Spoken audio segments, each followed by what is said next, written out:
কবিতা পাঠের সময় এখন। কবি অলোকরঞ্জন দাশগুপ্তের কবিতা পাঠের মধ্যে আমরা রয়েছি। কবিতা পাঠ মানে কবিতা নিয়ে পড়াশোনা করা। স্কুলের ছাত্রছাত্রীরা যেমনভাবে পড়াশোনা করে, কবিতা প্রথমে হোঁচট খায়, তারপর ঠিক করে পড়ে, কখনো ছন্দ বজায় রেখে পড়তে পারে, কখনো ছন্দ বজায় রাখতে পারে না। এইরকম ভুল ঠিক মিশিয়ে যে পড়া, আমিও তো একজন ছাত্র, সেই হিসাবে পড়া, কবিতা পড়া। আজকের কবিতাটির নাম গ্রন্থি।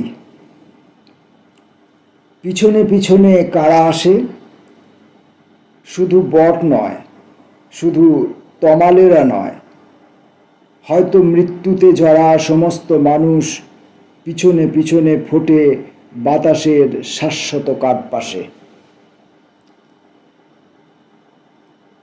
কেউ তাল ভুল করে ডমরু বাজায়, কেউ তোলে সুরের লহর।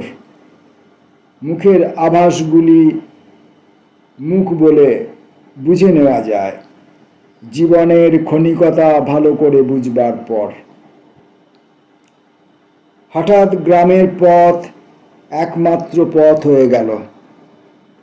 এই পৃথিবীতে কোনোদিন শহর ছিল না, আর তুমি কোনো শহরে ছিলে না। আমি মুক্ত কালকেতু, আজন্ম প্রাচীন। মাধবাচার্যের মুখ সরে গেলে শ্রীকবি কঙ্কন, কবি কঙ্কনেরও মুখ সরে গেল। প্রাণের পসরা যতদিন থাকে দৃঢ় দুবাহুতে শিশুর মতন, তুলে ধরি তোমাকে ফুল্লরা।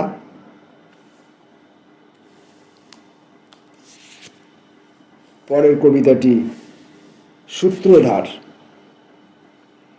রুগ্ন শীর্ণ কে যাও আমার পাশ বেয়ে, তুমি জীবন দেবতা নও, তুমি জীবন দেবতা নও, তুমি নও আমার জীবন অথবা প্রাণের গভীর বিধাতা। তোমার শরীর আমার শরীরে বুঝতে পারি না, আর তুমি নও মৃত্যুর ছলে ডাকঘরে সেই আয়ুষ্ক্রান্ত রাজার মতন। রুগ্ন শীর্ণ কে সে আমার ক্ষণভঙ্গুর দুর্গের মান প্রাণপণে রাখো। বয়স নোয়ানো শপথের ফুল বিকোতে চাও না মৃত্যুর কাছে, জীবনের কাছে। রুগ্ন শীর্ণ কে ওঠো আমার ঘুমিয়ে পড়ার সঙ্গে সঙ্গে, আমার দেহের লণ্ঠন হাতে সারা ঘর ঘোরো, ভুলে যাও হাওয়া তোমার কেউ না, আমার কেউ না।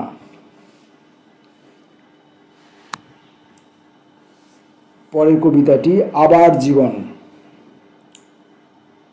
1000 বছর পর জানলা খুলে দেখলাম আমার টগর গাছ স্থির দাঁড়িয়ে আছে। আমার কবর খোঁড়া হয়নি এখনো। কোনো কবর ছিল বলে যে মনে তো হলো না, কোনো কবর ছিল যে বলে মনে তো হলো না। ফুটফুটে ছোট্ট ছেলেটা এক অমিত উদ্যান খুঁজে পথ ভেঙে আল ভেঙে পথ হেঁটে যাচ্ছে। আর কি যে রোদ, কি যে রোদ্দুর, কি যে রৌদ্র, মাঠের ওপর মগ্ন ঘাসের ঘটনা।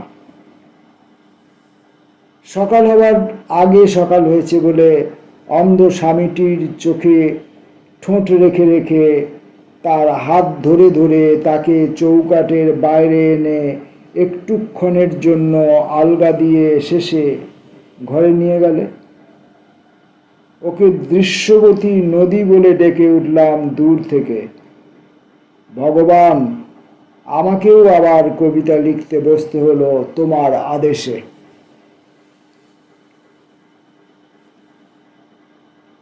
তোমার আমার দুঃখ বালির পাহাড়। কে তুমি প্রবাসী, তুমি সান্ত্বনার খোঁজে এসেছো আমারই মতো, সেই কথা জানি। এতটা অথই পথ এলে পদব্রজে, কাল ছিলে রাজা আজ প্রজা মানহানি। জানি না তোমার নাম, এসেছো কেন যে? সেইটুকু জানি, শোনো, যেটুকু সম্বল খাটিয়ে সুদে আসলে ভীষণ সহজে পার হতে পারো ওই নভমণ্ডল। পেরিয়ে যেও না। তুমি সপ্ত সাগরও পার হতে পারো, তবু পার হয়ে যেও না। যে আজ উত্তীর্ণা, তুমি তারে ক্ষমা করো, ক্ষমা করো অনুত্তীর্ণ তোমার বেদনা। খুব কম কথা বলো, বিনা পানি নদী পাথর বাজায় শুনে ঘরে ফিরে যাও। তারায় তারায় কার অরব আরতি, মরণ ফেরায় দেখে ঘরে ফিরে যাও। শেফালির মুখে দৃঢ় মৃদুতার হাসি, ওই নিশিপদ্ম তোলে পৃথিবীর ভার। ওখানে পরেশনাথ, তার পাশাপাশি তোমার আমার দুঃখ বালির পাহাড়।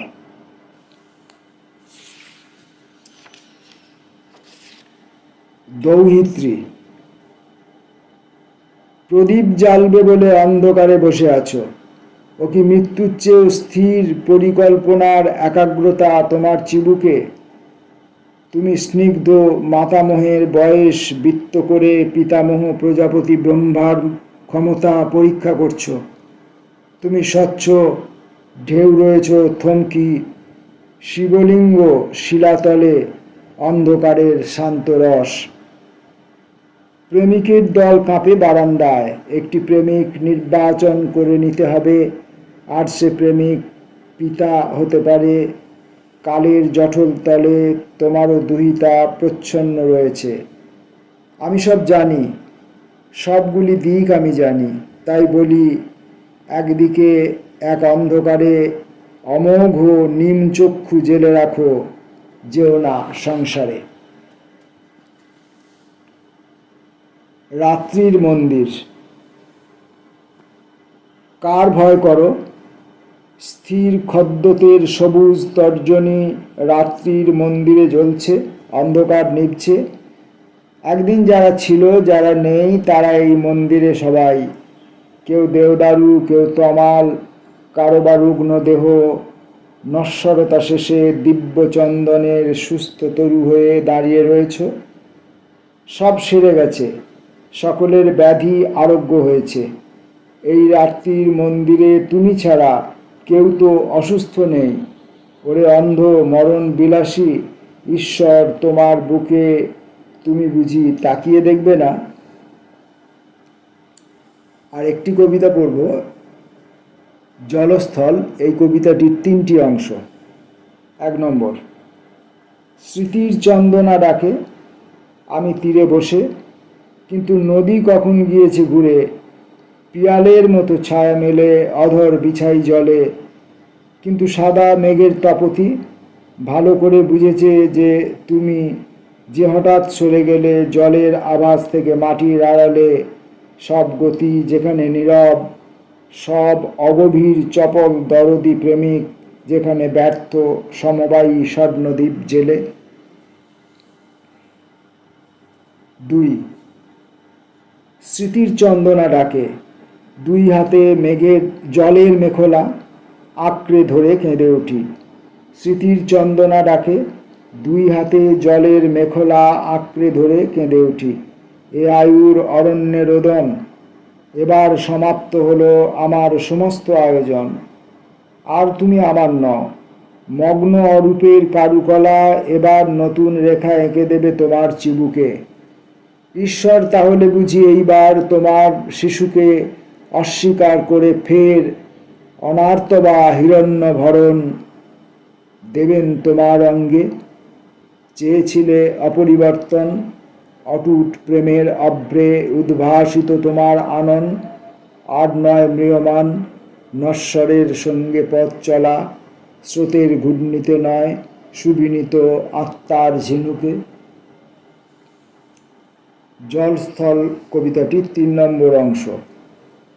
স্মৃতির চন্দনা ডাকে, অক্ষয় বটের বুক থেকে কোন ফাঁকে সরে গেছে উত্তেজিত শ্যামকণ্ঠ পাখি।